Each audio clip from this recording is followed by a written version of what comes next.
ఫెయిల్యూర్‌ని తట్టుకోవడం ఎలా కష్టం? అంటే ఇప్పుడు ఈ 50% ఉంది. నేను ఫెయిల్ అవుతున్నానని ఆగుతున్నారు. సో, ఈ ఫెయిల్యూర్ అనే థాట్ లేకుండా ముందుకెళ్ళటం ఎలా? ఒక బిలీఫ్ చాలా స్ట్రాంగ్‌గా ఉండాలి. హ్మ్. ఇది ప్రతి ఒక్కళ్ళ మైండ్‌లో చాలా డీప్‌గా ఒక మహావృక్షం గనక వాటి వేర్లు ఎలా అయితే లోపల పాతుకుపోతాయో అంత డీప్‌గా ఈ ఒక్క బిలీఫ్ మైండ్‌లో పడాలి. ఏంటయ్యా అంటే వేర్లు లేని వృక్షం, ఫెయిల్యూర్స్ సమస్యలు లేని జీవితం ఉండదు.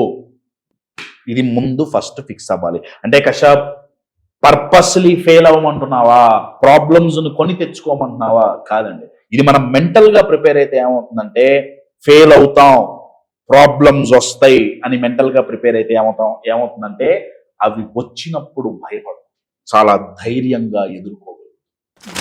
ఇప్పుడు నా క్వశ్చన్ ఏంటంటే ఫెయిల్ అవుతామేమో అని భయపడుతున్నాం కదా, ఒకవేళ సక్సెస్ అయితే అలా ఎందుకు ఆలోచించు?